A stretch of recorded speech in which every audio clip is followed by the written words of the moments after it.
गुरुर्ब्रह्मा गुरुर्विष्णुः गुरुर्देवो महेश्वरः गुरुरेव परं ब्रह्म तस्मै श्री गुरवे नमः।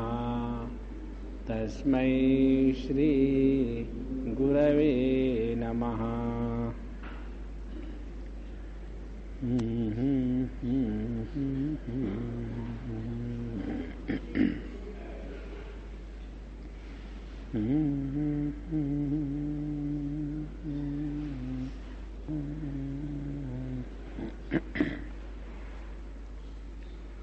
भगवान दत्तात्रेय और उनके शिष्य परशुराम जी, इनका यह जो दत्त भार्गव संवाद है, इसमें हम लोग 12 अध्याय में विचार कर रहे हैं।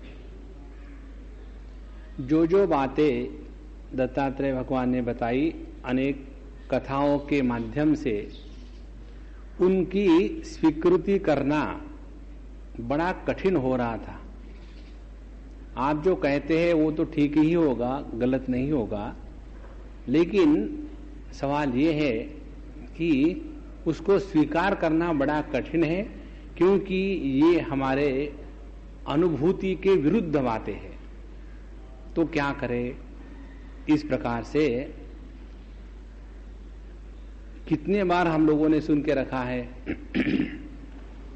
इस जगत की कोई वस्तु स्थिर नहीं है, असत्य है, जगत परिवर्तनीय है। इसके चक्कर में हमने अपने जीवन को बर्बाद नहीं करना चाहिए। 1000 बार सुन करके फिर वहां के वहां रख दिया और वही जीवन चल रहा है। यही प्रश्न परशुराम जी उठाते हैं। त्वत्तः श्रुतम चापि भूयः भाति में सत्यवत् कुतः ब्रूहि तत्कृपयानाथ यथा नश्येत अयम भ्रमः। यह जो भ्रम है जिस इस प्रकार से नष्ट होवे, आप हमको बताइए। तो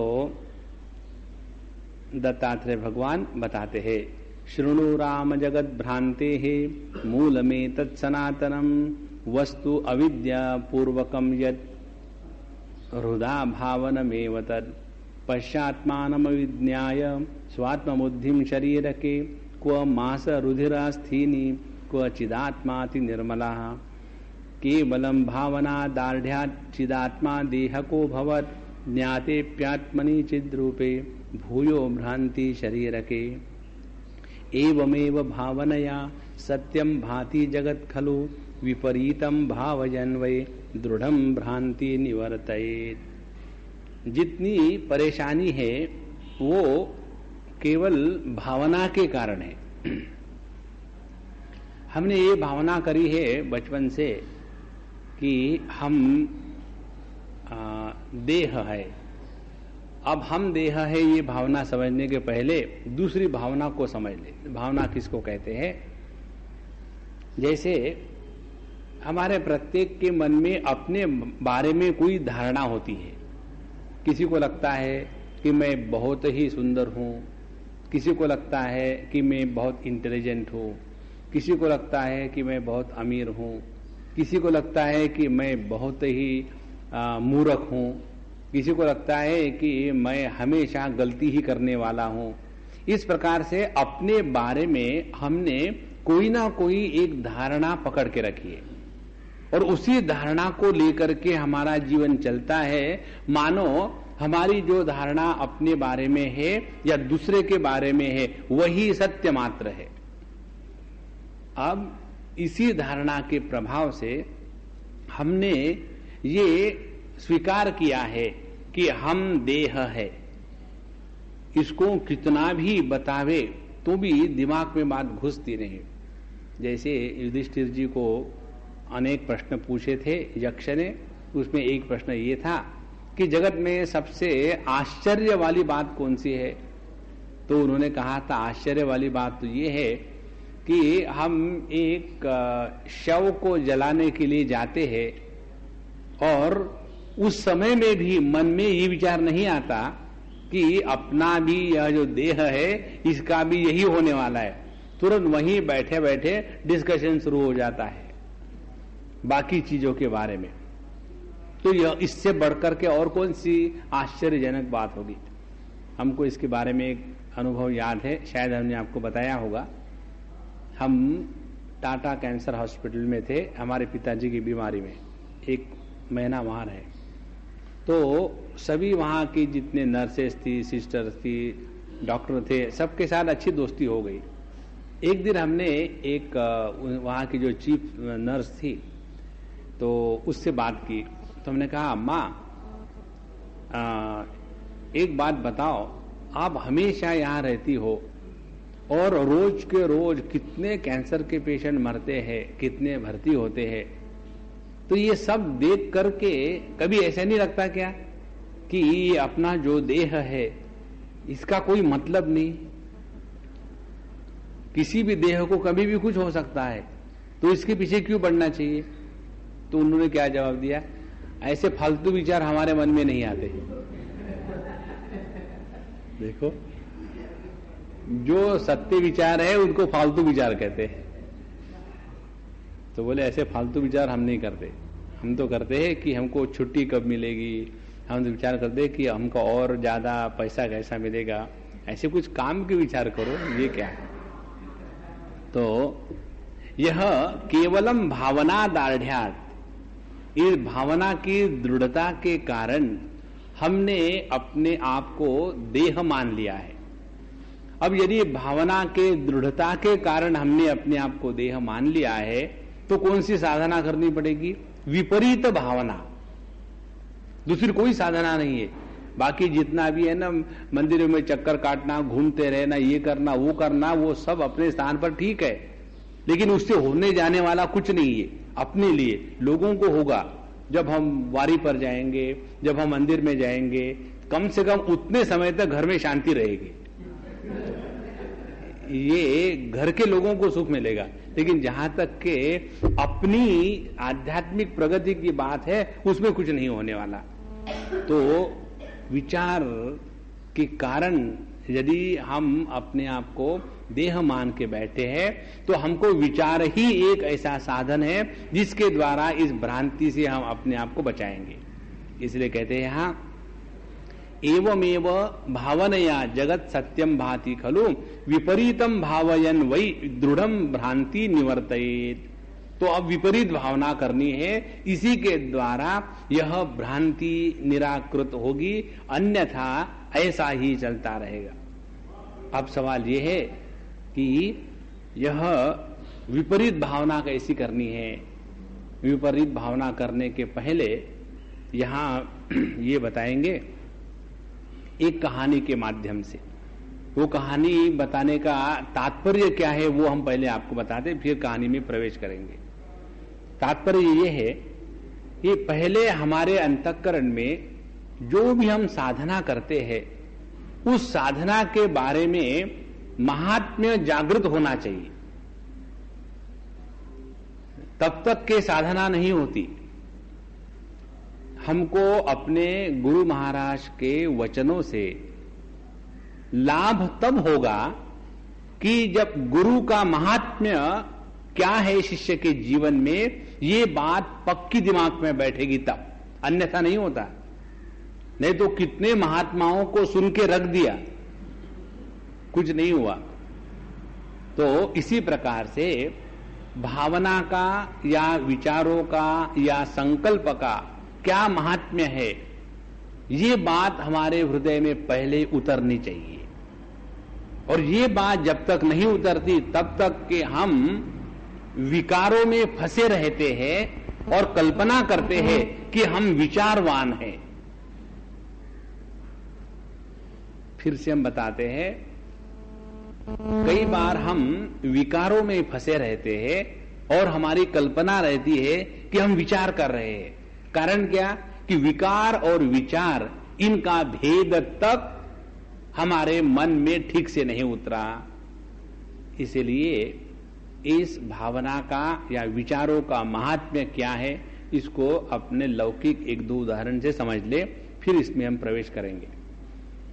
जैसे समझो किसी को चिढ़ाना हो, जैसे हम अपने कैंपों में बच्चों के साथ खेलते हैं तब समझो एक बार हम कहीं जा रहे थे तो सामने बच्चे बैठे, हम पीछे की सीट पे बैठे और वहां बैठने के बाद एक कन्या को बुलाया, साथ में बैठी और फिर हमने एक लड़के का नाम लेकर के थोड़ा नाम जोर से लिया और फिर उस लड़की के कान में खुसखुसाए कि देखो मुझे कुछ कहना तो है नहीं, लेकिन अब मैंने उसका जो नाम लिया है उसके बाद तुम्हारे कान में मैं बोलने का नाटक कर रहा हूं, तो तुम ऐसे करना, उसकी तरफ देखना और हंसना, देखना और हंसना, इतना काफी है चाबी भरने के लिए।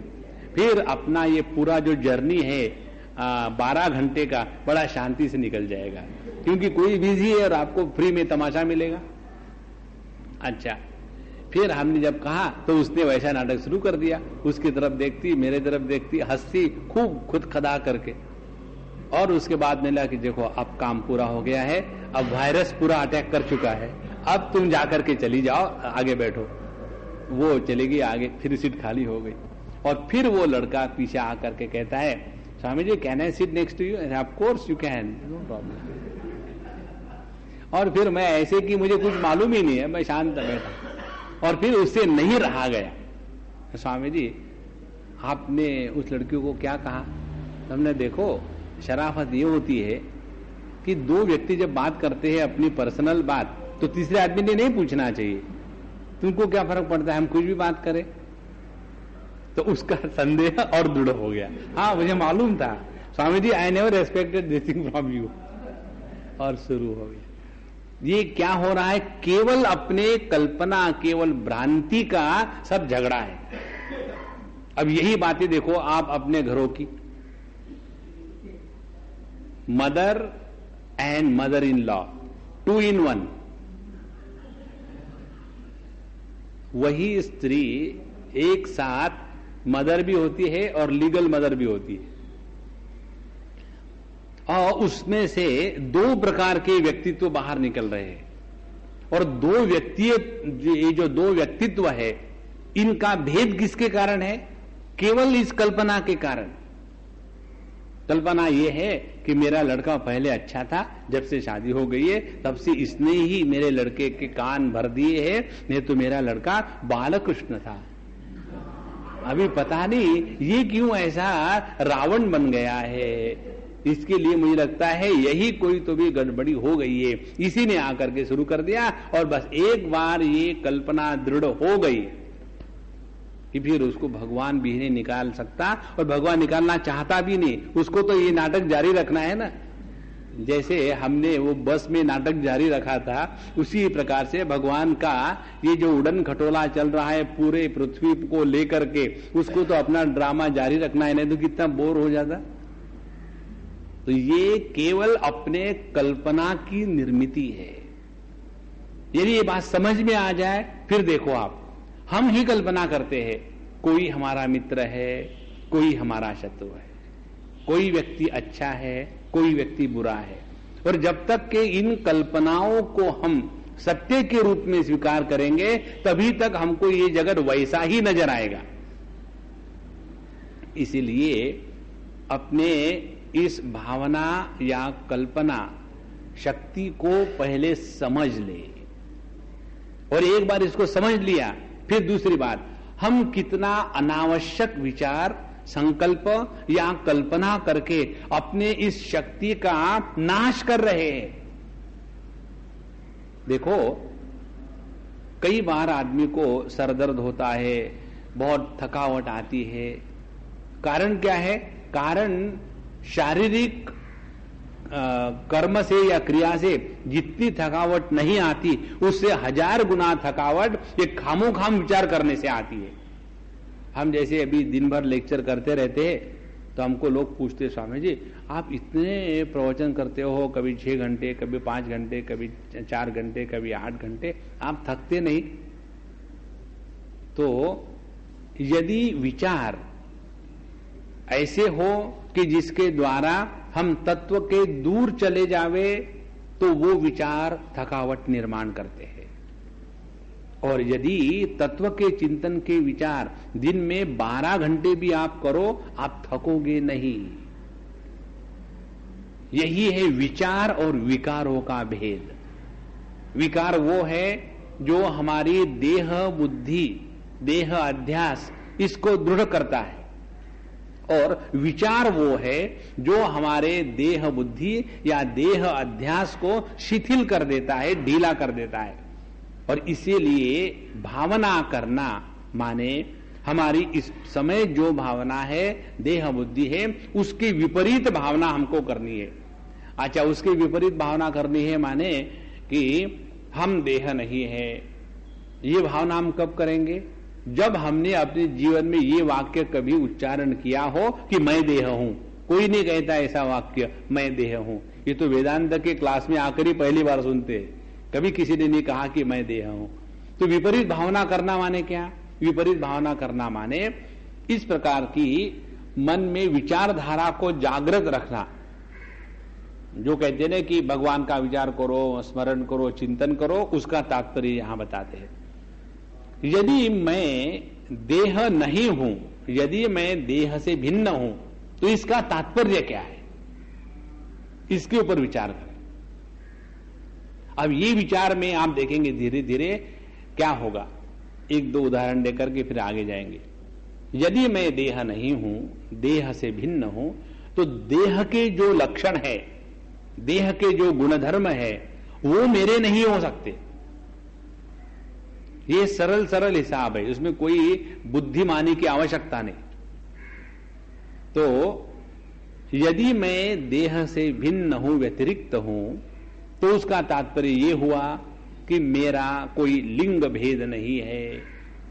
यदि लिंग भेद मेरा नहीं है, तो लिंग को लेकर के स्त्री श्रेष्ठ है या पुरुष श्रेष्ठ है, इक्वालिटी और डिस्पैरिटी, रिजर्वेशन और प्रमोशंस, ये सब बातें अपने आप उसी क्षण समाप्त हो जाएगी। इन अनावश्यक चीजों में हम जो अपने बुद्धि को नष्ट कर रहे हैं वो खत्म हो जाएगा। दूसरी बात, यदि हम देह से भिन्न है तो देह के जन्म मृत्यु होते हैं, तो फिर अपन के बाबा ना तो जन्म हो सकता है ना मृत्यु हो सकता है। अब तीसरी बात, इस पर विचार करें। हमारा जन्म मृत्यु नहीं हो सकता। क्यों? क्योंकि आज तक किसको अनुभव आया है ये कि अपना जन्म हुआ है या अपना मृत्यु हुआ है? आज तक किसी को भी अपने जन्म की या मृत्यु की अनुभूति नहीं होती। तो केवल मानी बात है, क्योंकि देह पैदा होते हैं, देह मरते हैं, और मैं देह हूं, और इसीलिए अनुमान प्रमाण से ये अनुभूति नहीं है। यह केवल अनुमान प्रमाण से कल्पना करी है कि मेरा भी जन्म हुआ है और मेरा भी मृत्यु होने वाला है। इस प्रकार से जितना हम इस दृष्टि से विचार करें कि मैं देह नहीं हूं, इसका तात्पर्य क्या? और ये जब विचार पक्का हो जाएगा कि मैं देह नहीं हूं, फिर सवाल आता है, फिर मैं कौन हूं? ये दो स्टेजेस है विचारों की।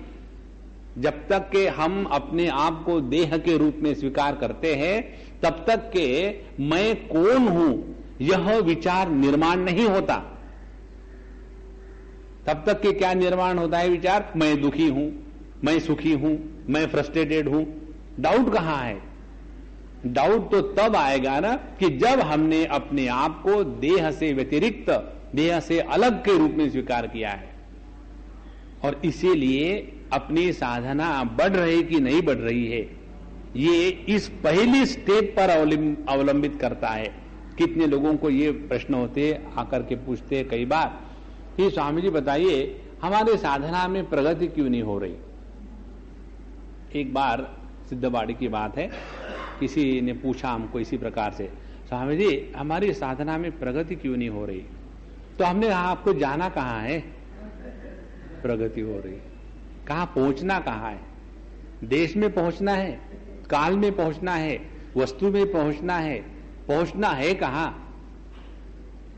इसीलिए सबसे आवश्यक बात यह है कि पहली स्टेप ये ले ले, और इस स्टेप को लेने के लिए मैं देह से भिन्न हूं एकमात्र साधन है, और वो है पहला जो हमारा विचार है मैं देह हूं, इसके विपरीत देह की भावना शुरू कर दे कि मैं देह नहीं हूं। अब इस भावना का महात्म्य क्या है और इस संकल्प शक्ति, भावना शक्ति, इसके द्वारा क्या नहीं हो सकता। एवरीथिंग इज पॉसिबल केवल विचार के द्वारा। यह संपूर्ण सृष्टि परमात्मा ने केवल संकल्प से निर्माण की है। संकल्प हमारे भी होते हैं, संकल्प भगवान का भी है, लेकिन हमारे और भगवान के संकल्प में क्या है? हमारे संकल्प में 1 ग्राम की भी शक्ति नहीं है और प्रभु का प्रत्येक संकल्प सत्य संकल्प है। तो उसका कारण यहां बताने के बाद अब कहते हैं, यो यथा भावयेत जगत तस्य तथा भवेत, योगिनाम धारणा ध्यान ही पश्य तद्रूप संगतिम। जो जिस प्रकार की भावना करता है उसको ये जगत वैसा नजर आता है। अब देखो ये सत्य है कि नहीं? जिनके घरों में जवान लड़के लड़कियां होंगे उनको ये बात बड़ी समझ में आएगी। सडनली लड़का या लड़की आ जाती है घर, आने के बाद एकदम फुसफुस शुरू हो गई, फिर मम्मी जाकर के कहती है बेटा खाना खाओ, तुमको तो खाने की सिवा दूसरा कुछ आता ही नहीं दुनिया में। तो फिर मम्मी सोचती है कि आज क्या हो गया, बस वो जा करके अपने बैग भी फेंक देगी और एकदम बिस्तर के ऊपर भी हिंदी सिनेमा के जैसा धड़ाल से गिर जाएगी और फिर फुस फुस फुस रोना शुरू हो गया। ये क्या हो गया? बाहर से आने के बाद तुरंत रोना शुरू कर दिया। Mummy you are lucky. क्या लकी है? You got such a nice husband like dad who always serves you.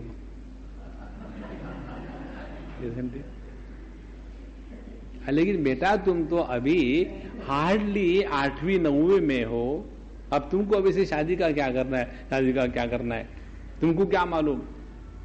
और फिर उस कल्पना के साम्राज्य में वो लड़की इतनी दुखी हो जाती है और फिर पता चलता है कि ये सब मजाक था, दूसरे क्षण में फिर हंसना फुदकना शुरू।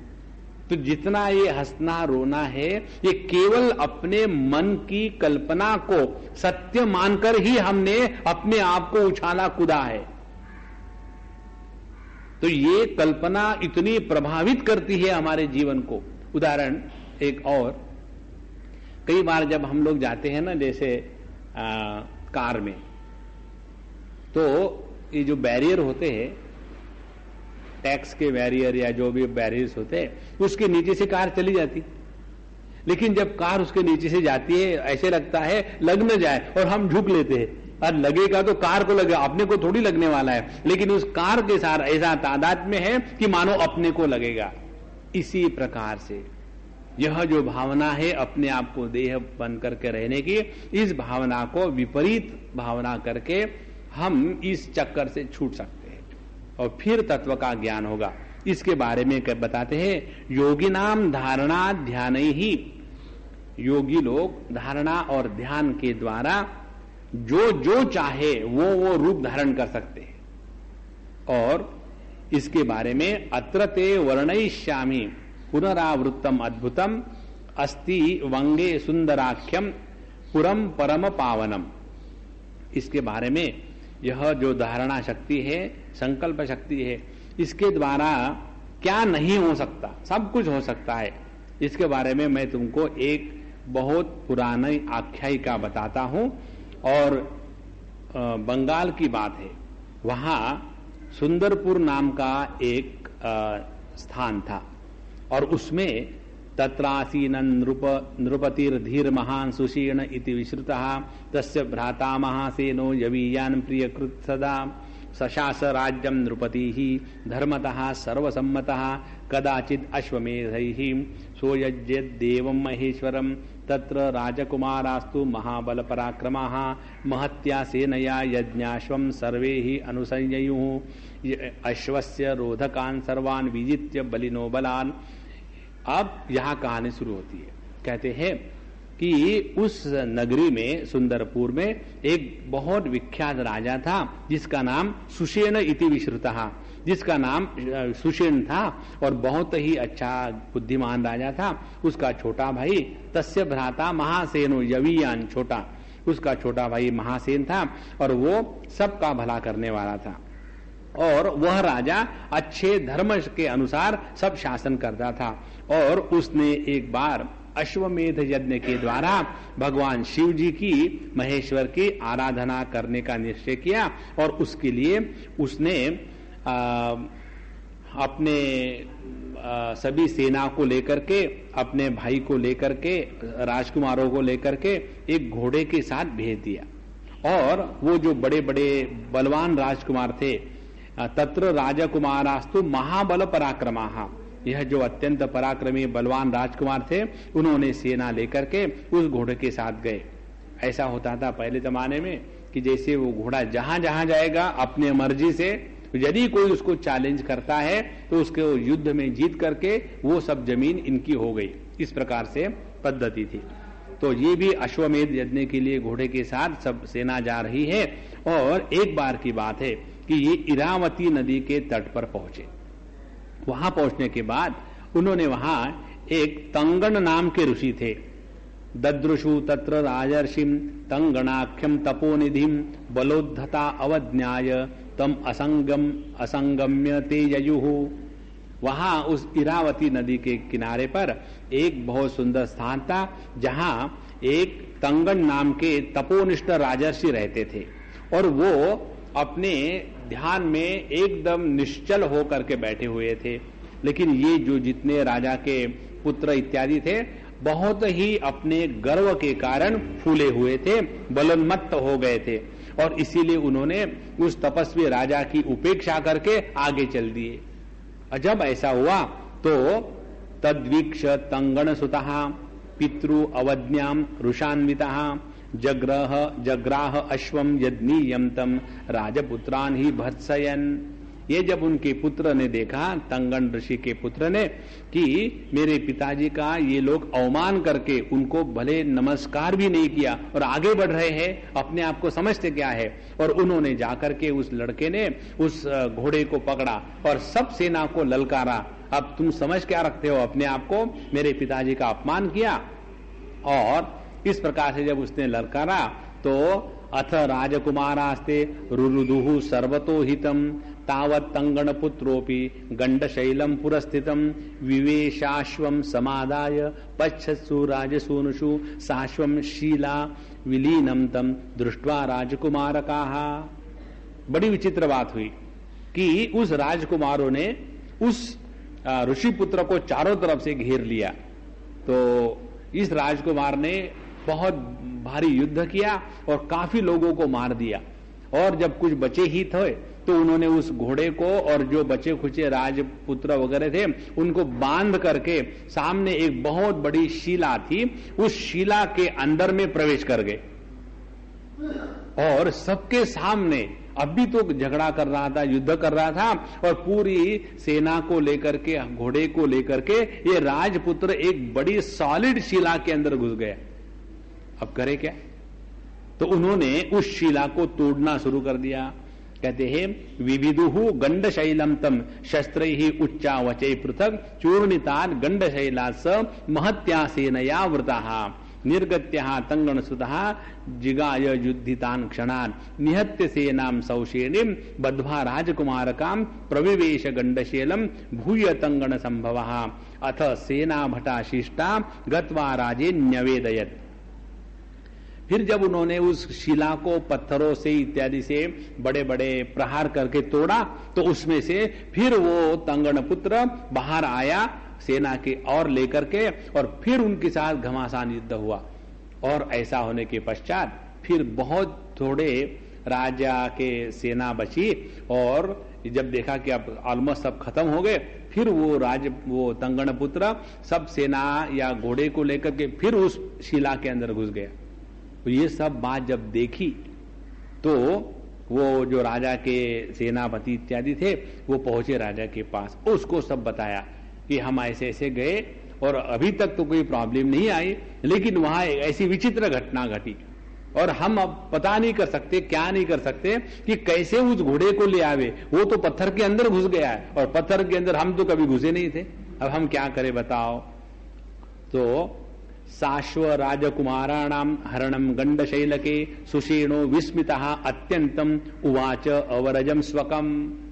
तो ये सुनकर के वो राजा सुषेण को बड़ा आश्चर्य लगा और उसने अपने छोटे भाई को कहा कि देखो, वत्साशु गच्छतम देशम यत्रास्ते तंगणो मुनि तपस्विनो अचिंत्य वीर्या अजेया देव मानुषैहि। देखो, जहां तंगण ऋषि है वहां चले जाओ। उन्होंने अपने छोटे भाई को बताया।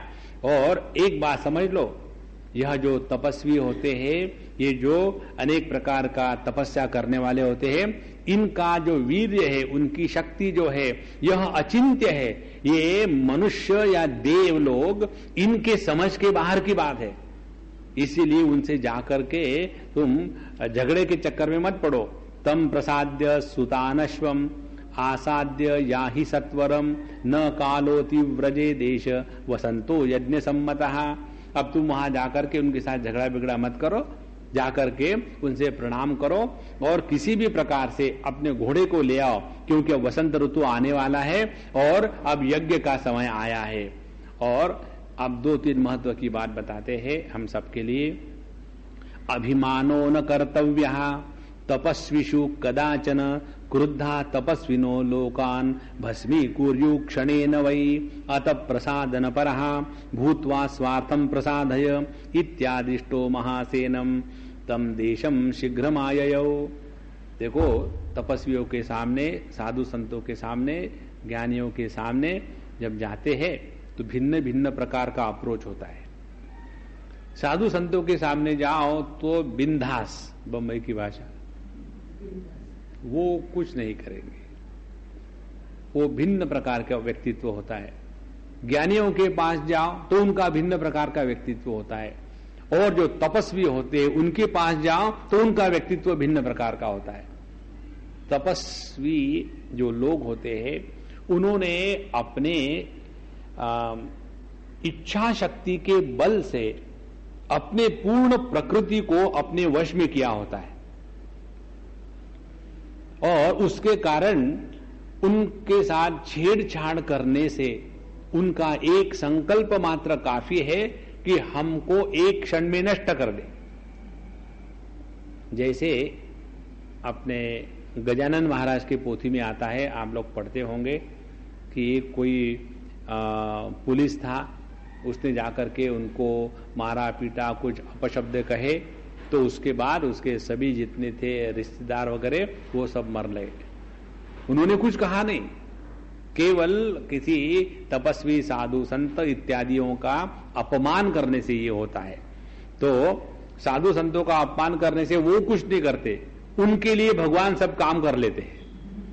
लेकिन ये तपस्वी लोग जो होते हैं ये भगवान को परेशान नहीं करते, बोले भगवान तुझसे बैठे रहो, ऐसे देख लेंगे, और देन ही दे स्टार्ट। इसी प्रकार से अभिमानो न कर्तव्यः तपस्विषु कदाचन, तपस्वियों के साथ रह करके किसी भी प्रकार का अभिमान नहीं करना, क्योंकि क्रुद्धः तपस्विनो लोकान भस्मी कुर्यु क्षणेन वै, उनका क्रोध संपूर्ण जगत को एक क्षण में नष्ट कर सकता है। इसीलिए प्रसादन परो भूत्वा प्रसादय स्वार्थम, उनके पास जाओ, योग्य प्रकार से उनकी आराधना करो और अपने मतलब को निकालो। जगत में हमको अपना मतलब साधना चाहिए, ये बात तो हम हमेशा ही करते हैं, लेकिन हमको ये पता नहीं कि जीवन में मतलब क्या है। सवाल तो यही है, करते तो हम सब वही है, लेकिन जिस प्रकार से मतलबी होने चाहिए, जीवन का मतलब क्या है, प्रयोजन क्या है, उसी का हमको ज्ञान नहीं। इसीलिए खामो खाम के चक्कर में फंसे रहते हैं। तो इस प्रकार से अपश्यतंगणम तत्र समाहित मतिम दृढ़म काष्ट कुड्यात्मतां प्राप्तम शांतेन्द्रिय मनोधियम निर्विकल्प दशा शांभो नीलीन स्वात्म भावनम प्रणम्य दंडवद्भूयः कृतांजलि पुटस्तदा तुष्टाव विविधैः स्तोत्रैः महासेनो मुनीश्वरम तथा तस्य संस्तुवतः हत्य गाद्वै दिनत्रयम्। उन्होंने वहां जाकर के देखा कि ये जो तंगण ऋषि है, ये समाहित मति से अपने आप को पूर्ण रूप से अंदर खींच करके बैठे हुए थे। काष्ट कुड्यात्मताम, मानो कोई एक लकड़ी का पुतला बना हो, इस प्रकार से दृढ़ बैठे हुए थे। शांत इंद्रिय मन धी, उन्होंने अपने इंद्रिय मन बुद्धि इसको पूर्ण समाहित करके बैठे हुए थे। और जब उन्होंने देखा कि अब इनको कैसे जगावे, तो वहां नमस्कार उनको वगैरह किया और फिर उन्होंने उनकी स्तोत्र इत्यादियों के द्वारा स्तुति कर दी। और ऐसा कितने दिन किया उन्होंने? अगाध वही दिनत्रयम, 3 दिन तक लगातार ये होता रहा। लेकिन यह मुनि महाराज एकदम स्थिर बैठे हुए थे। हमको मच्छर नजदीक आता है तो हमारा ध्यान टूट जाता है, और 3 दिन तक इनके अगल बगल में जो बड़े बड़े नगारे बढ़ा करके या स्तुतियां कर रहे थे उनको कुछ नहीं हुआ। लेकिन उसके कारण हुआ क्या कि संस्तुवतः जब उनका ऐसा चल रहा था तो उनके पुत्र ने सुन लिया। जो पुत्र जिन्होंने ये राजा की सेना को बंद कर दिया था उन्होंने सुन लिया। और अथ आजगाम तत्पुत्र संतुष्ट पितृ संस्तवात, जब उन्होंने देखा कि मेरे पिताजी की कोई आदमी आकर के स्तुति कर रहा है तो उनको बड़ा अच्छा लगा। हाँ, इस प्रकार से हो तो ठीक है, कोई भी आकर के हमारे पिताजी का अपमान कर दे, कोई मजाक है क्या? इस प्रकार से वो बड़े खुश हो गए। और प्रोवाचतम महासेनम राजन तुष्टोस्पि संस्तवात, आकर के कहते हैं कि हे राजन, हमने आपकी हमारे पिताजी की जो स्तुति करी है उसको सुन करके हम बहुत प्रसन्न है। ब्रूहीते अभिलिषतम साधयामि अविलंबितम पुत्र अहम पुत्रो अस्मि अस्य विभोस्तंगणस्य महामुने है। कहते हैं कि बताओ तुम्हारी क्या इच्छा है, हम तुम्हारी कोई भी इच्छा पूर्ण करने को तैयार है। और हम इस महामुनि हमारे गुरु महाराज पिता उनके हम शिष्य पुत्र है। और नैतस्य में पितुः कालः भाषणे शृणु भूमिप समाहित स्वांत एष द्वादशादंत अंतरम। कहते हैं कि देखो आप कितना भी इनके सामने बोलते रहो, पिताजी के सामने, ये तुमसे बात करने वाले नहीं है, क्योंकि ये इनका बात करने का समय नहीं है। वो हमारे ऐसे थोड़ी जब मर्जी आया बोल लिए, मर्जी नहीं तो भी बोल लिए, ऐसी बात नहीं है। तो कहते हैं कि यह अब समाहित होकर के शांत बैठ लिए है और ये 12 साल तक ऐसे बैठने वाले हैं। अभी तो कोई 4-5 साल हुए हैं। कहते हैं पंचाब्दका गताः सप्ता अवशेषा एवं ही समयः अस्य पुरातनः। उन्होंने मुझे पहले बता दिया था कि मैं 12 साल तक बैठूंगा, अभी तो केवल 5 साल हुए खत्म और ये 7 साल बचे हैं, तो उनको छेड़ने से कोई मतलब नहीं, वो ना जगेंगे। लेकिन फिर भी तत्ते अभिवांछितम ब्रूहि यस्मात् तत् करोम्यहम न बालम विजानीहि माम पितृतुल्यम तपस्विनम न असाध्यम विद्यते लोके योगिनाम ही तपस्विनाम श्रुत्वा मुनि कुमारोक्तम महासेना अतिबुद्धवान प्राहतम। उन्होंने कहा कि देखो आपकी जो इच्छा हो मांग लो, और ये मत समझ लेना कि ये मुनि पुत्र एक छोटा सा बच्चा है, ये क्या करेगा, ऐसे मत समझना। मैं भी बहुत बड़ा तपस्वी हूं और मुझे मेरे पिताजी से सब तपस्या की सिद्धि हो चुकी है, और मैंने तुमको जो कहा है दूंगा, माने दूंगा, डोंट टेक इट लाइटली। अब ऐसा जब कहा तो उन्होंने फिर उस बच्चे को नमस्कार किया, और नमस्कार करने के बाद फिर वो राजस जो था महासेन था, वो बहुत ही बुद्धिमान था। उसने सोचा कि प्रणम्य कृतांजलि मुनिपुत्र प्रियम में अद्य करोषि यदि सत्यतः तत् पितुः ते अद्य वांछामि समाधे वित्थितस्य वै सह संभाषणम किंचित अत्यंत वांछितम। आप चाहती है कि मैं कुछ मांगू और आप कुछ भी देने को तैयार हो, तो हम तो ये चाहते हैं कि आप अपने पिताजी को समाधि से उठावे और हमारे साथ बात करने को राजी करा दे। देखो कि ये इसको कहते हैं बुद्धिमानी। तो उन्होंने कहा कि देखो अनुकंप्यो यदि अहम ते द्रुतम एत प्रसादय श्रुत्वा एतद् वचनम राज्ञः प्राह तापसज पुनः राजन न साध्यम एतद्। हे राजन, तुमने जो मांगा तो ये तो बहुत अच्छा है और मैं तो आपके ऊपर ये सब करना चाहता हूं, लेकिन आपने असंभव बात मांगी है। मेरे पिताजी को इस समाधि से उठाना संभव नहीं है। राजन न साध्यम ही एतत् वांछितम सर्वथा भवेत तथापि ते करोमि इति प्रतिश्रुत्यान्यथा कथम, फिर भी मैं तुम्हारे लिए करके रखूंगा। देखो आदमी का प्रेस्टीज इश्यू जब बन जाता है ना, कुछ भी कर लेता है। और फिर अपने गयाना महाराज की पोथी में आता है, उनके साथ एक कोई रहता था और उसको बहुत मद हो गया था कि महाराज तो मेरी जो बात मान लेते हैं। और एक बार वो ऐसे सो रहे थे और उनको कई दूसरे जगह के लोग मिलने के लिए आए और इसकी स्तुति करी, तुम तो उनके बहुत नजदीक हो, तुम्हारी तो हर बात महाराज मानते हैं, तुम तो उनको उठा सकते हो। और चढ़ा दिया और उसने महाराज को उठाया, उनका तो काम हो गया, लेकिन इसके ऊपर डंडे पड़ना शुरू हो गए। प्रेस्टीज इशू आदमी ने कभी किसी चीज में नहीं करना चाहिए।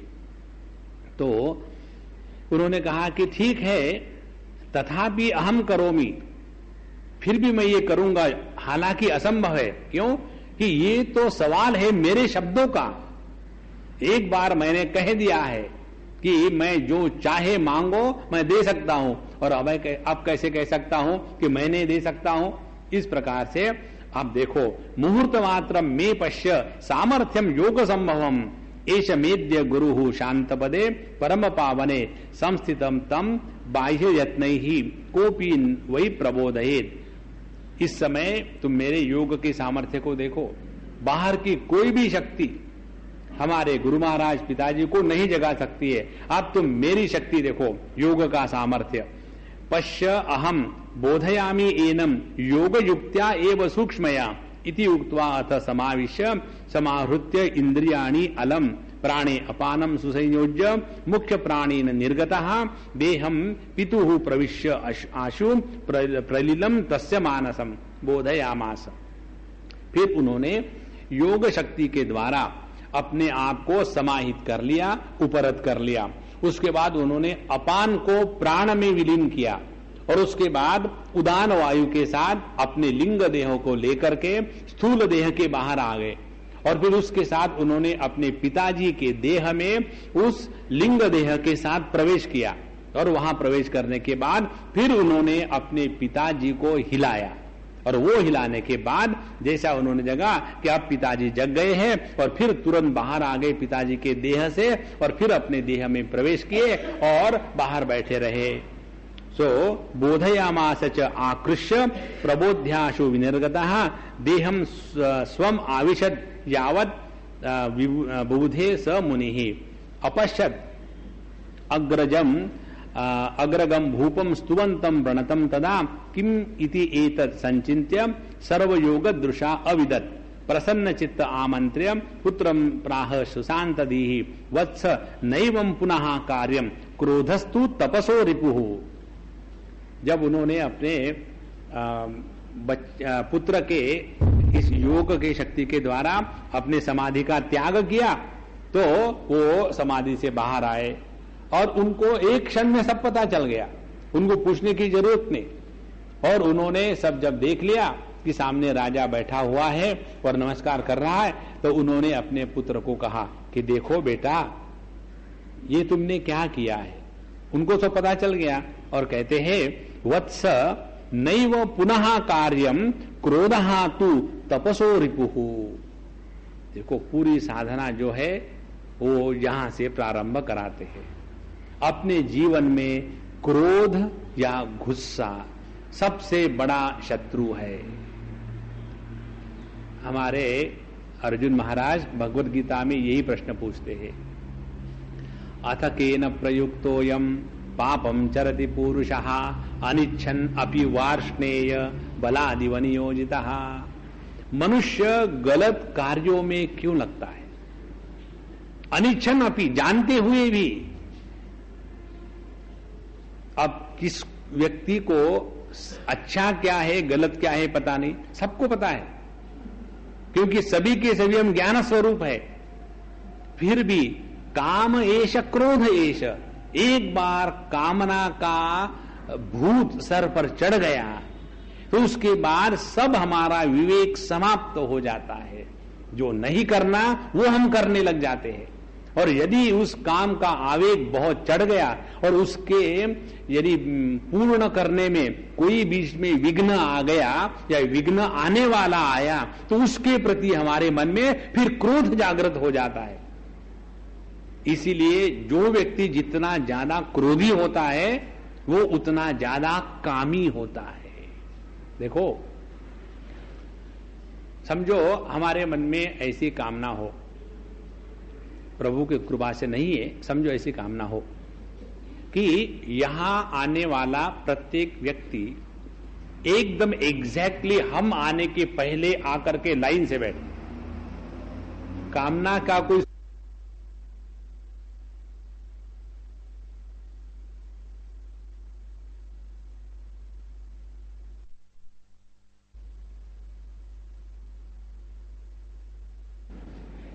तो इसका नतीजा क्या होगा? नतीजा यह होगा कि हमको गुस्सा आएगा।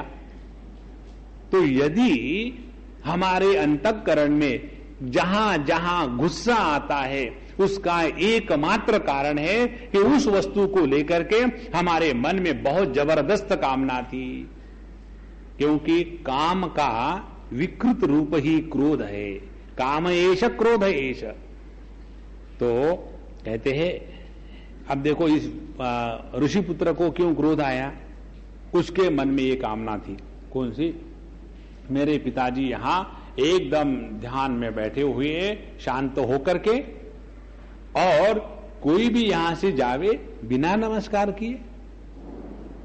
जैसे अपने पहाड़ों में ये जो मंदिर होते छोटे छोटे, जहां लोग 10-10 पैसे फेंकते हैं, वहां जो पुजारी इत्यादि बैठते हैं, वो जब देखेंगे कि किसी कार से बस से कोई जा रहा है, नमस्कार भी नहीं किया, पैसे भी नहीं फेंके, तो वो देखो उसको कितना गुस्सा आता है। भगवान को नमस्कार नहीं करता, पहाड़ों में जा रहे हैं, मालूम है, घबरा करके लो बाबा 10 पैसे।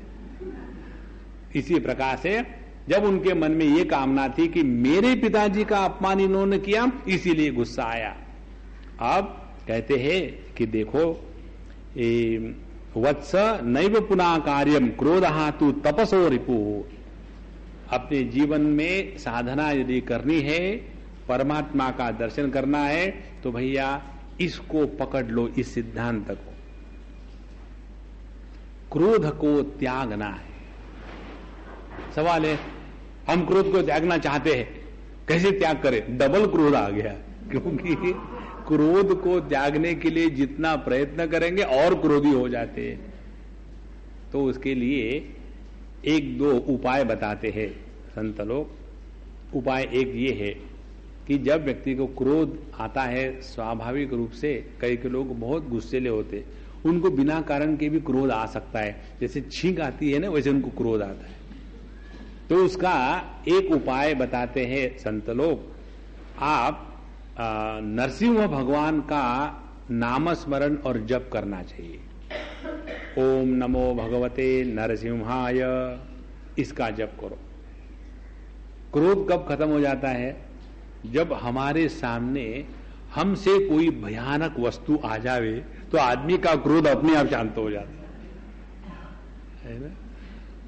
जैसे कोई समझो छोटा सा आदमी हो और दूसरे छोटे से आदमी से गुस्सा कर रहा हो, झगड़ा कर रहा हूं, और उधर में कहीं यदि कोई एमएलए वगैरह आ गया तो तुरंत या साहब या इमीडिएटली क्रोध खत्म। क्योंकि एमएलए आ गया। This is a Marathi invocation, Marathi vocative case. MLA काय करते लाइक दैट। तो जहां अपने से कोई बड़ा आ गया तो क्रोध शांत हो जाता है। और इसीलिए यहां क्रोध शांत करने की एक पद्धति ये है। दूसरी पद्धति ये है, उसका स्मरण करे कि जिसके प्रति हमारे मन में क्रोध नहीं आ सकता। और for God sake don't think of God, क्योंकि भगवान के बारे में हमारे मन में आदर है, यह केवल कल्पना मात्र है, ऐसे नहीं होता। हमारे मन में आदर हो सकता है किसी जिंदा व्यक्ति के बारे में। इसीलिए भगवान के विग्रह की पूजा इत्यादि करना और साधु संत या गुरु की पूजा करना, इसमें यही फर्क है। क्योंकि जब हम भगवान के विग्रह की इत्यादि पूजा करते हैं तो केवल अपना ही बल होता है, मेनली अपना ही संकल्प होता है। भगवान तो निसंकल्प है, उनको अंतःकरण है ही नहीं, तो कैसा संकल्प करेंगे वो? तो यदि हम साधु संतों के साथ रहते हैं तो हम एक संकल्प करें 1 किलोग्राम का और साधु संत 10 किलोग्राम का अपने आप कर लेते अपने लिए। जहां 2 मन एकत्र हो गए यहां शक्ति पैदा हो जाती है। इसीलिए दूसरा जो क्रोध को निपटने का तरीका यह है कि जिस संत के प्रति अपने मन में आदर हो उसका स्मरण करें। क्या हम उनके सामने क्रोध करेंगे? जहां ये मन में भावना जागृत हो गई कि अमुक अमुक संत है, उनके सामने तो हम क्रोध कर ही नहीं सकते। एक बार ये बात समझ में आ जाए तो देखो धीरे धीरे क्रोध कंट्रोल में आने लग जाता है। अच्छा, इसमें एक छोटी सी बात ये भी है, और कई बार हम क्रोध करते हैं ये समझ में भी नहीं आता। समझो किसी को पूछो, भाई आप छोटी छोटी बातों पर क्यों गुस्सा करते? मैंने कब गुस्सा किया? नहीं, आप तो प्रेम से बोल रहे ना, तो इतना जबरदस्त गुस्सा आ जाता है। इसीलिए कहते हैं क्रोधहा न कार्या तपसहा रिपु, और कहते हैं राज्ञा ही रक्षिते लोके तपो निर्विघ्न मेधते यज्ञ विघ्न क्रिया दैत्य स्वभावो न मुने क्वचित। राजा यदि इस प्रकार का यज्ञ इत्यादि करेगा तभी तो हमारी तपस्या की साधना पूरी हो सकती है। और यज्ञ में विघ्न डालने वाले राक्षस होते हैं, मुनि लोग नहीं होते। और इसीलिए तुम ये मत करो। प्रयच्छ अश्वम राजपुत्रान अपि अस्मै सुमना धृतम शीघ्रम यात्वेश यज्ञस्य न काला अतिक्रमः भवेत्। इसीलिए बेटा जाकर के इस क्रोध को छोड़ दो, मन को प्रसन्न करो और उनको जहां छुपा के रखा है तुमने अपने जगत में, वहां से निकाल करके इनको दे दो। अभी उनका ये यज्ञ का समय चला न जाए, चलो जल्दी करो। इति उक्तः गंडशैलैः स प्रविश्य क्षणमात्रतः साश्वान राजसुतान् तस्मै ददौ प्रीत्या गतक्रुधा। उनका क्रोध पिताजी के कहने के एक शब्द के साथ समाप्त हो गया। वो तुरंत उस शिला में गए, वहां से अश्व राजकुमारों को ला करके उनको सौंप दिया। ततः अश्वान भ्रातृपुत्रान संप्रेक्ष नगरम प्रति महासेन स्तंगणम तम प्रणम्य आत्म अत्यंत विस्मितः। तो उन्होंने, महासेन ने उन अश्व और राजपुत्रों को तो भेज दिया, जाओ तुम अब अपने वहां और राजा को रिपोर्ट करो। और फिर ये उस ऋषि के सामने फिर नमस्कार करते कहते हैं कि अपृच्छद प्रांजलिर भूतवा प्रसाद्य मुनि पुंगवम। फिर उन्होंने उनको नमस्कार करके प्रसन्न करके कहा कि भगवान ज्ञातुम इच्छामि साश्वा में भ्रातृनंदना कथम गंडशैल गर्भे संस्थिता तत्समीरय। मैंने अपने आंखों से देखा कि ये पत्थर में से सबके सब निकल आए, ये कैसे संभव है? मुझे तो कुछ समझ में नहीं आ रहा। क्या आप मुझे बता सकते हैं कि ये सब क्या है? एवं राज्ञान युक्तोथ तंगणः प्राह भूपतिम शृणु राजन प्रवक्ष्यामि पुराहम पृथ्वीपति। अब यह तंगण ऋषि अपने जीवनी बताते हैं कि देखो राजन, मैं एक बहुत बड़ा राजा था जो इस संपूर्ण पृथ्वी का राज्य करता था, और समुद्र वलया पृथ्वीम अवशासम चिरम खलु, और यह संपूर्ण पृथ्वी को मैंने काफी समय तक राज्य किया, उसके ऊपर मैं अधिपति बन करके रहा। लेकिन महादेव प्रसादेन ज्ञात्वा चितिम अधीश्वरम त्रिपुराम लोक संस्थानम निरसम विमृशंस तथा। और मेरे ऊपर भगवान महादेव की ऐसी कुछ कृपा हो गई कि मुझे त्रिपुरा देवी के दर्शन हो गए। हमने पिछले बार भी आपको बताया था, त्रिपुरा देवी माने अपना जो चैतन्य है, जो हम चैतन्य स्वरूप है, उस चेतना में निष्ठा प्राप्त होना माने त्रिपुरा देवी के दर्शन।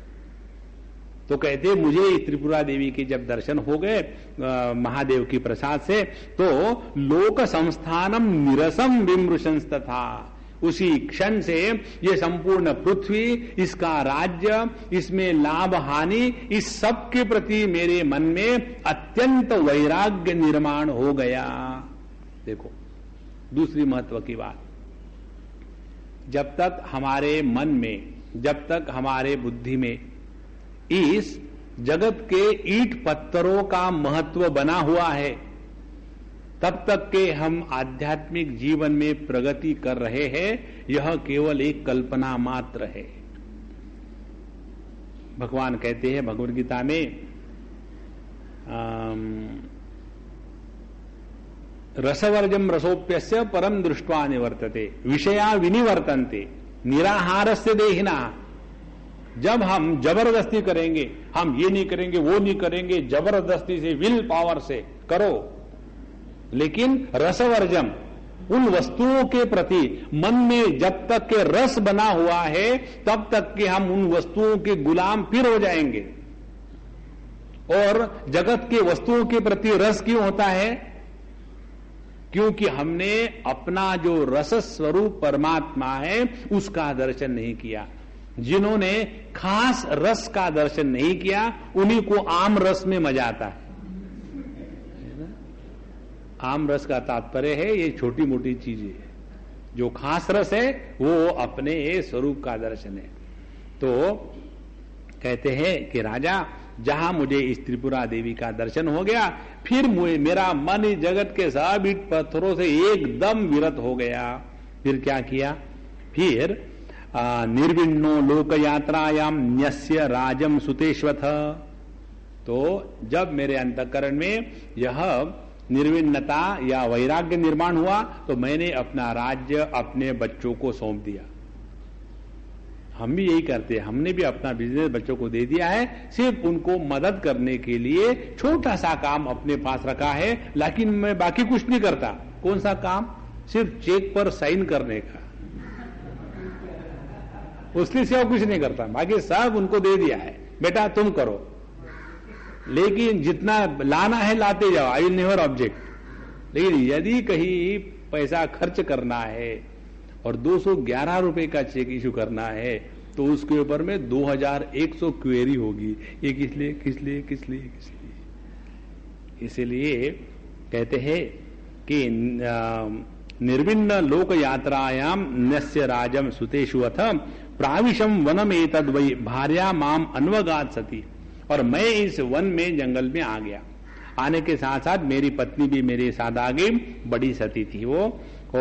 तस्य अभितप्ता मेद्य ययुर वत्सराहा, और उन्होंने मेरे साथ आकर के मेरी बहुत सेवा करी। और कितने सालों तक मैं यहां तपस्या करता रहा। और तस्य अभितप्ता अपि भार्या में मत्सेवदेन परासिद्धिम उपागता। और क्योंकि मैं अब अपने धारणा ध्यान के अभ्यास में प्रभु के चिंतन में निमग्न हो गया, और ऐसे मेरी सेवा जब मेरे पति ने की तब उनका भी मोक्ष हो गया। ध्यान से सुनना, ये जो कहते हैं ना कि पति की सेवा करनी चाहिए इत्यादि इत्यादि, वो सब ठीक है, करनी चाहिए, लेकिन कैसे पति की सेवा करनी चाहिए? जो पति महाराज भगवान के नाम स्मरण में चिंतन में अखंड ध्यान धारणा में बैठे हुए, ऐसे पति की एकाग्रता से सेवा करने से उस पत्नी को भी वही लाभ होता है जो लाभ पति को होने वाला है। अच्छा हो गया आपने बता दिया।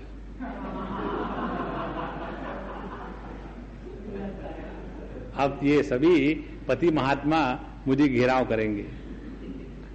अब अभी पूरा नहीं हुआ, माताओं सुनो। हम किसी की एकाग्रता से सेवा तब कर सकते हैं कि जब सेवा करने में हमको रस आवे तब। और जो सेवा करता है उसके लिए सबसे आवश्यक बात किसकी है? ये है कि सेवा करने वाले को सेवा का अभिमान नहीं होना चाहिए, तो वो सेवा है। और इसीलिए जब हम अपने कैसे भी पति की सेवा करते हैं तो उसमें अनेक बार अपमान होगा। और अपने कैसे भी पति की सेवा करते समय यदि अपमान का अनुभव हुआ तो हम सेवा नहीं कर रहे, हम बार्गेन कर रहे। और इसीलिए कैसे भी पति की सेवा करने से पहले सेवा भाव जागृत करे और उसके पश्चात अंतःकरण शुद्ध होता है। इसीलिए ये मत समझ लेना कि पहले पति के क्रेडेंशियल्स देख ले, कितना मेडिटेशन करते हो, 40 साल में 3 मिनट, नॉट क्वालिफाइड, नो। तो उन्होंने भी मेरी बड़ी सेवा करी और भार्यापि मत सेवने न परा सिद्धिम उपागता। अब एक और महत्व की बात कहते हैं, कदाचित अथ भाव्यर्थ गौरवान्य प्रिया सती समाधौ एव कामार्थ मानसा अभूत तत्तस्तु सा माम दृष्ट्वा रतिम इच्छन्ति समाधिस्थम स्थिरांतरम आसहंतिम कामवेगम भावयामास मद्रतिम। लेकिन प्रभु की कुछ विचित्र लीला है। मैं भी शांत बैठा हुआ था और वो भी अपना सेवा का कार्य करके फिर एकदम शांत बैठी हुई थी और एकदम उनके मन में काम वेग जागृत हो गया और उनके मन में इतना जबरदस्त काम वेग जागृत हो गया कि वो मेरे साथ रति रमण करना चाहती थी। लेकिन मैं तो समाधि में स्थित था, वो कुछ कर भी नहीं सकती थी और मुझे जगाने की भी उनकी हिम्मत नहीं। फिर उन्होंने क्या किया, असहंती काम वेगम, वो अपनी इस काम वेग को सह नहीं सकी, असहंती काम वेगम भावयामास मद्रतीन, तो उन्होंने केवल भावना के द्वारा मेरे साथ संभोग किया। फिर गाढ़ भावनया प्राप्य संभोगम तू मया सह ददार गर्भम सुषुवे पुत्र में तत् पुरस्थितम।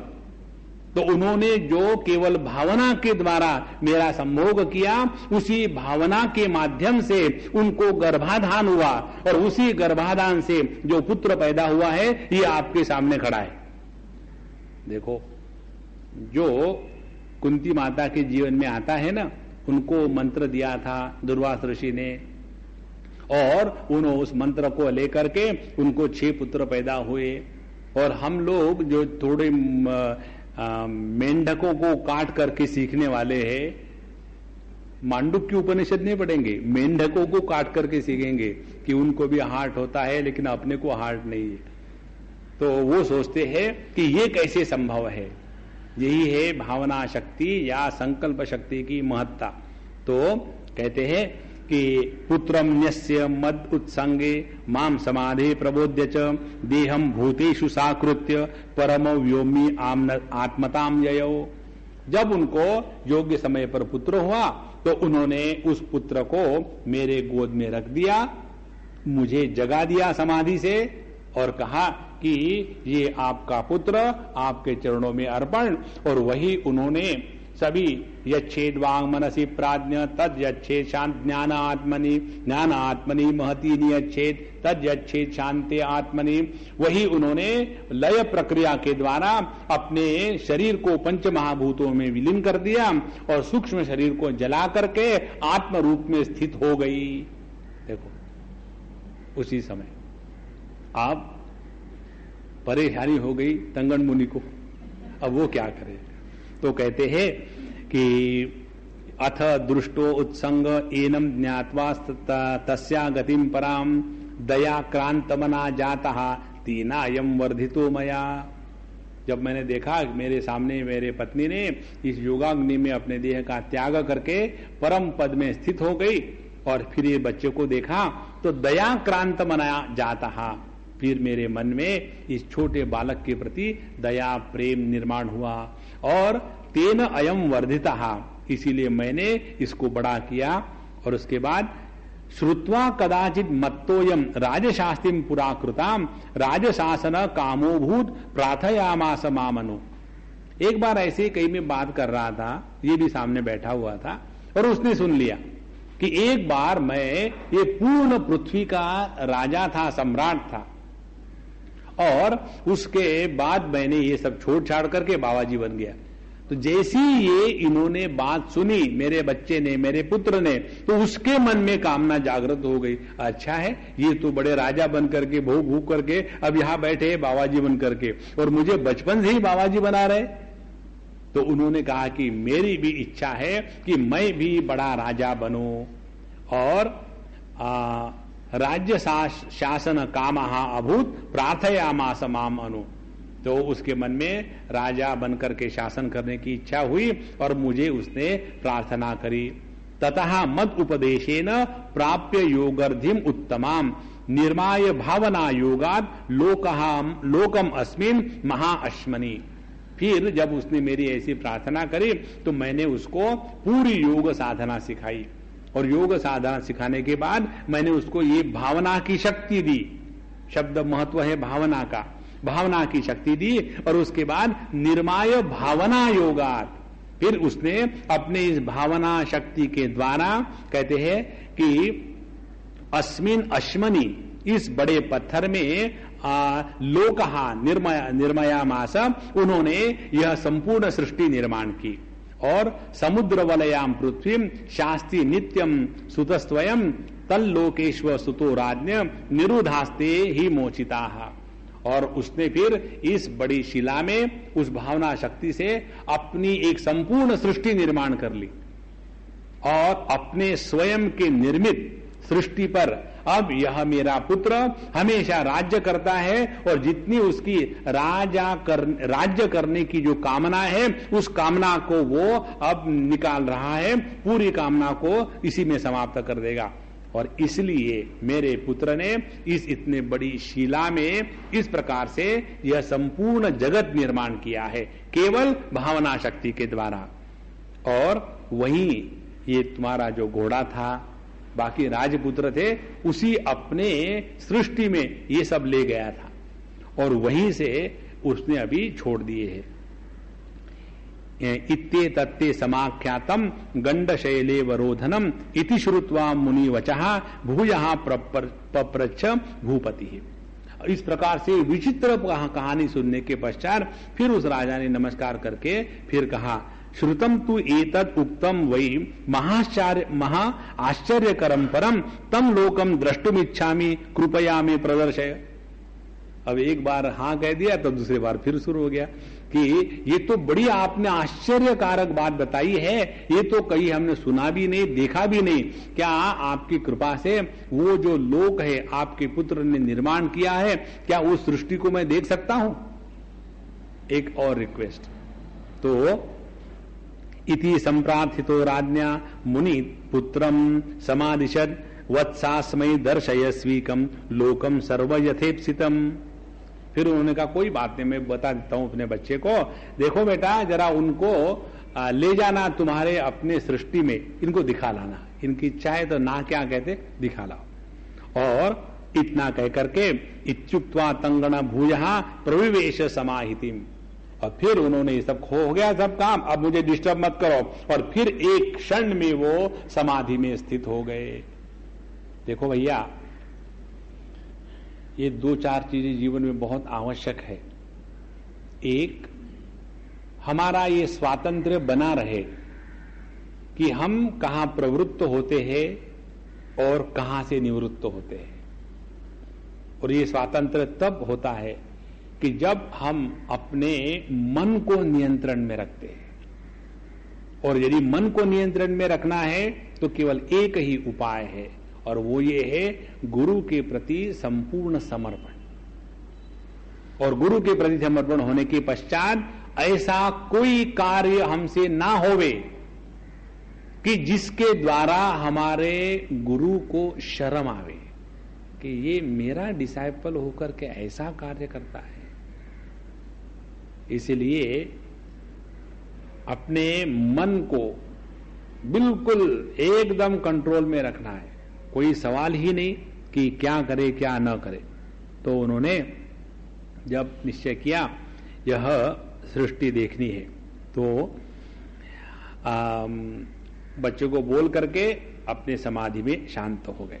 फिर अथ तम संगण सुतः समासाद्यम नृपम जयु गंडशैलम प्रति ततः प्राविशद मुनिदारकः प्रवेष्टुम नाशकत भूपः आह्वयत तम मुने सुतम। बोले चलो उस राजा को लेकर के और उस बड़ी शिला में उन्होंने उसका हाथ पकड़ा, बोले चलो मेरे पीछे आ जाओ। और ये तो महाराज सीधे घुस गए,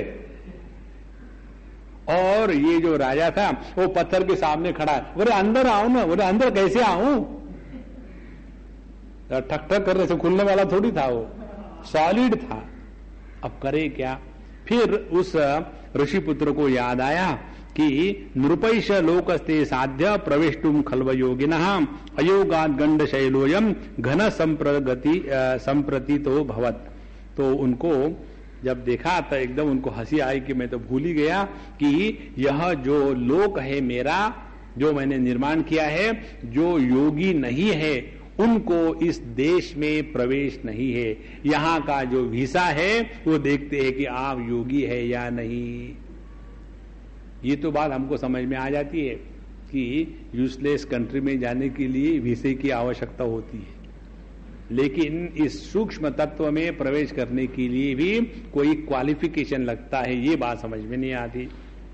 तो अयोगाद गंड शैलोयम गणः संप्रतीक हो भवत, क्योंकि तुम योगी नहीं हो इसीलिए यह जो शिलाखंड है तुमको लगता है कि सॉलिड है, ये सॉलिड नहीं है। न एतद व्यस्तम सर्वथैव पितुः वचन गौरवाद तदत्र देह विन्यस्य कोटरे तृण संवृते मनोमात्र शरीर सन शैलम विषमया सह इत्युक्त प्राह नृपति अशक्तो देह निर्गमे।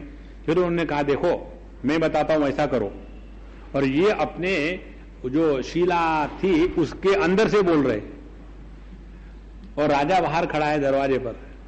कहते ऐसे करो, ये तुम्हारा जो देह है ये बगल में जो घास का गड्ढा है उसमें अपने देह को रख दो, उसमें से तुम निकल आओ और सीधे घुस जाओ। अरे महाराज क्या बोल रहे हो, आपको समझ आ रहा क्या? क्योंकि उस ऋषि पुत्र को कोई प्रॉब्लम नहीं और इनको समझ में नहीं आ रहा था कैसे करे। इसीलिए कहते हैं कि नृपति अशक्त हा देह निर्गमे, देह से बाहर आना उसको उसके लिए असंभव था। कथम मुने देहम इमम उत्सृजामी समीरय, उत्सृजामी यदि बलाद न एष्यामी सर्वथा। अरे ऋषिपुत्र जी बताओ मैं ये देह को निकाल करके कैसा आऊं, और ये भी समझो मैं जबर से निकल भी गया तो मर जाऊंगा, तो मैं मरना नहीं चाहता हूं, ऐसे थोड़ी होता है। इसीलिए कहते हैं एवं वदंतम नृपतिम प्रहास्य मुने हे सुतः अहो योगान अनभिज्ञोसी अस्तु नेत्रे निमीलय। फिर वो ऋषि पुत्र एक बार फिर हंसा, बोले हाँ तुमको तो योग का कुछ भी नहीं आता, तुम क्या कर पाओगे। जो व्यक्ति नित्य निरंतर अपने आप को समाहित रखता है वही साधना कर रहा है। देखो भगवत गीता के 4th अध्याय में भगवान कहते हैं एवं परंपरा प्राप्तम इमं राजर्षयो विदुः, कि यह जो योग है जो तुमको मैंने बताया वही योग पहले ही चल रहा था। तो कौन सा योग है? 3 बातें उस योग में आती है, लेकिन जहां हमारा बायसनेस होता है उसी को हम कहते हैं। यदि हमारे दिमाग में कर्म के प्रति यदि बायसनेस है तो हम कहेंगे, भगवान कहते देखो कर्मयोग की बात करिए। यदि हमारे दिमाग में भक्ति है तो भगवान ने भक्ति योग की बात करी है। यदि हमारे दिमाग में ज्ञान का महत्व है तो हम कहेंगे भगवान ने ज्ञान की बात करी है। ऐसी बात नहीं होती। उन्होंने पहले 2य और 3य अध्याय में मूल रूप से 3 बातें बताई है। पहले कर्मयोग के द्वारा जगत में ऐसा रहे कि जगत में फंसे नहीं।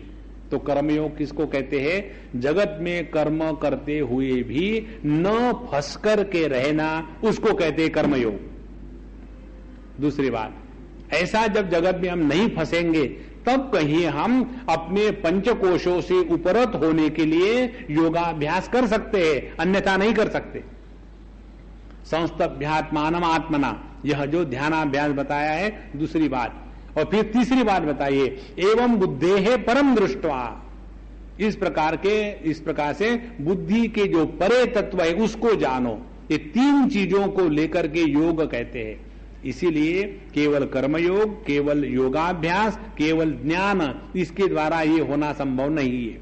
ये सबकी आवश्यकता है जीवन में। तो कहते हैं कि देखो राजन तुम तो योगी नहीं हो, अहो योग अनभिज्ञोसी, तुम योग को नहीं जानते हो। अच्छा नेत्रे निमीलय, अपनी दोनों आंखें बंद कर लो। फिर कहते हैं इत्युक्त्वा मिलिताक्षम तम प्रविश्य निमिषार्धतः आकृष्य तल्लिंग तनुम क्षिप्त्वा श्वभ्रे च तत्तनुम। फिर इस ऋषि पुत्र ने अपने आप को उस राजा के देह में प्रवेश किया और प्रवेश करके उस राजा का जो सूक्ष्म देह था उसको बाहर खींच के निकाला। निकालने के बाद उनका जो स्थूल देह था वहां घास का गड्ढा था उसमें डाल दिया, यहां पड़े रहो। और फिर वो उस सूक्ष्म देह को लेकर के राजा के फिर उन्होंने उस शिला देश में प्रवेश किया और संयोज्य बोधयामास प्रबुद्धो नृपतिस्तदा सुषुप्तम देह वैकल्यात स्व संकल्पोत्थ देह के। फिर उन्होंने उस सूक्ष्म शरीरधारी राजा को एक अपने संकल्प से निर्माण करके उस शिला में प्रवेश के लिए जो योग्य यूनिफॉर्म है वो देह निर्माण करके संकल्प का उस राजा को दिया। और उसके बाद क्या हुआ, कहते हैं गृहीतम मुनिना अपश्यद स्व महागगने तदा। और फिर उसका हाथ पकड़ करके ये फिर उस महागगन में घूमना प्रारंभ कर दिया और उन्होंने उस जा करके ऊर्ध्वम विश्वक संपश्यन नभो भीमम अनंतकम भीतः प्राह मुने पुत्रम मुने माम न परित्यज। अब वो आकाश में उड़ रहा है, चारों तरफ अंधेरा है, दूर दूर अनेक प्रकार के तारे हैं और नीचे कुछ दिखता नहीं है, कहीं पैर पकड़ जगह नहीं। और इस प्रकार से कहते कि हे भगवान मुझे कहीं गिरा मत देना, मुझे बहुत बड़ा डर लग रहा है। परित्यक्तो विनश्यामि पतिष्येहम, यदि तू मुझे छोड़ दोगे तो मैं नीचे गिर जाऊंगा और निराश्रय मैं मर जाऊंगा। इसीलिए इति भीतम नृपम दृष्ट्वा प्रहास्य मुने सुतः। जब इस प्रकार से वो राजा डर डर के रो के बात कर रहा था तब वो ऋषिपुत्र को और हंसी आई। उसने कहा कि परित्यज्य भयम भूय न उत्सृजामि निशामय एनम शैलांतर स्थानम लोकम धैर्येण सर्वतः। देखो घबराओ मत, मैं तुमको नहीं छोड़ूंगा। अब ये पूर्ण जो शिलालोक है तुमको दिखा रहा हूं, जरा ध्यान से और हिम्मत से देखो, डरने से काम नहीं होता। अथ धैर्यम समालंब्य नृपहा समोलोकयन अथो दूरे स नक्षत्रम अभ्रम अंध तमोवृतम। फिर उन्होंने चारों तरफ नक्षत्र, बहुत दूर दूर बड़े बड़े बादल, सब कुछ उन्होंने दिखाना शुरू कर दिया। प्रविश्यतम देशम अपि अधा अधस्तात् प्रपश्यत चंद्रमंडल आस्फीतम तत्रागत्य जड़ीकृतः।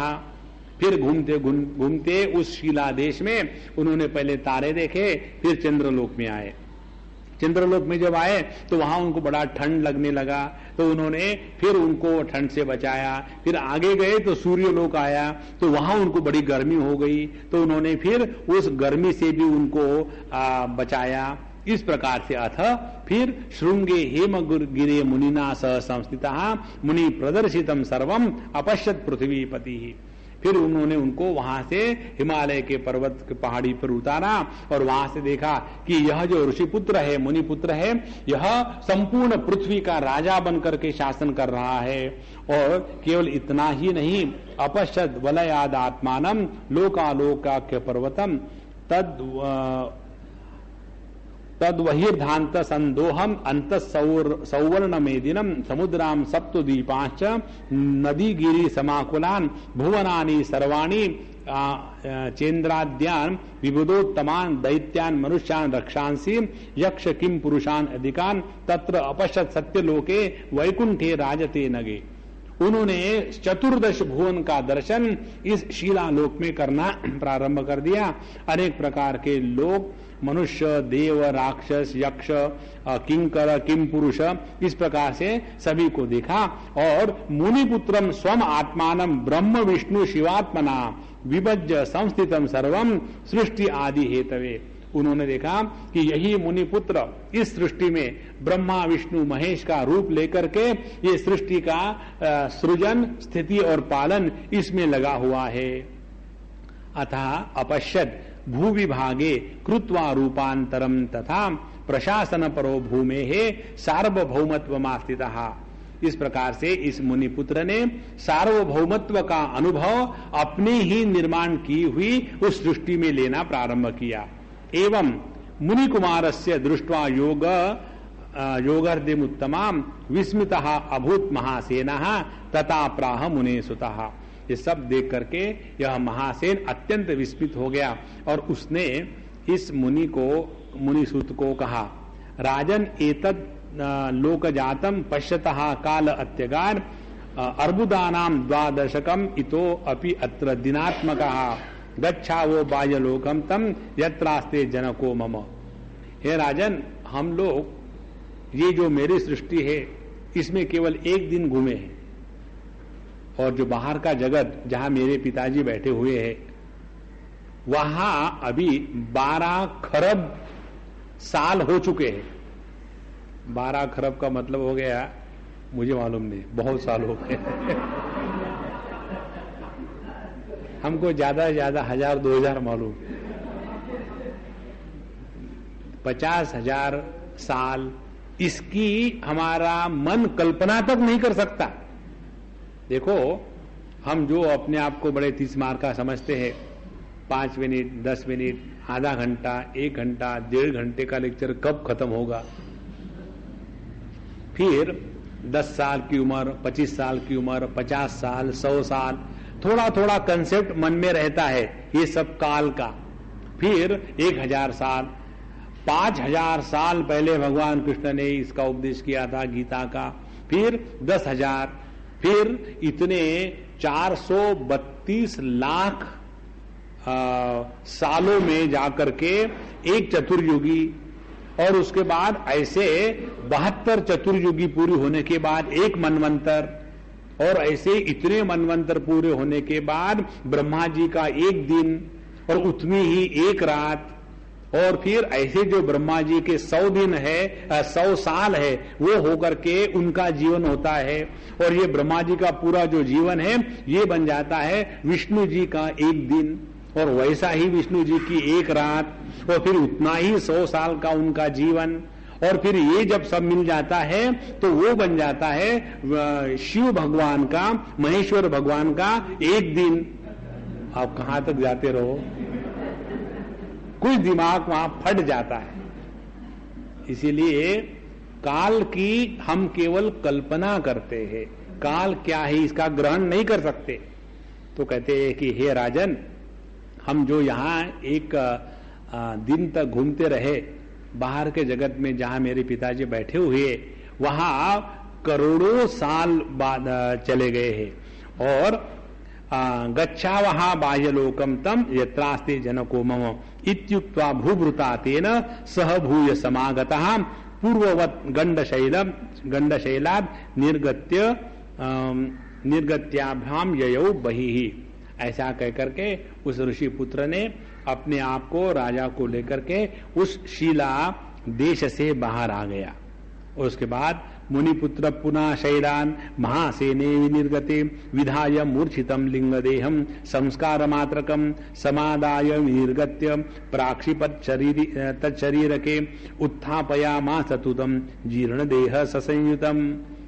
फिर उन्होंने बाहर आने के बाद फिर उसका जो देह उसको दिया था उधार, वहां जाने के लिए वो वापस ले लिया, और फिर उसका जो सूक्ष्म देह था संस्कार युक्त, उस सूक्ष्म देह को लेकर के उसका जो बाहर शरीर पड़ा हुआ था उस शरीर में उस देह को डाल दिया, और बाहर डालने के बाद वो देह भी जीर्ण हो चुका था। डालने के बाद अथोत्थित महासेना बाह्यलोकम समीक्षतु भूवम जनांस्तरुण स्रोतो आदिश्च नूतनान। और फिर उस राजा ने अपने पूर्व देह में प्रवेश करने के बाद बाहर देखा। जब उसने बाहर देखा तो एकदम भिन्नता, पहली एक भी बात नहीं, क्योंकि बाहर 12,000 करोड़ साल खत्म हो चुके, और ये सोच रहा था मेरी पत्नी कहां होगी, मेरे बच्चे कहां होंगे। और उसके बाद ऋषिपुत्र इस जगत का वर्णन करते हैं कि ये जगत क्या है, ये जगत की स्थिति क्या है, और ये वर्णन इतना अप्रतिम है, और इस वर्णन के द्वारा जगत के प्रति वैराग्य निर्माण होने की प्रक्रिया है, और इस किस प्रकार से यह वैराग्य निर्माण होना चाहिए ये बात अगले अध्याय में है, उसको हम बाद में देखेंगे। अभी यहां पूर्ण विराम करते हैं। ओम पूर्णमदः पूर्णमिदं पूर्णात् पूर्णमुदच्यते पूर्णस्य पूर्णमादाय पूर्णमेवावशिष्यते। ओम शांति शांति शांतिः। हरिः ओम। श्री गुरुभ्यो नमः। हरिः ओम।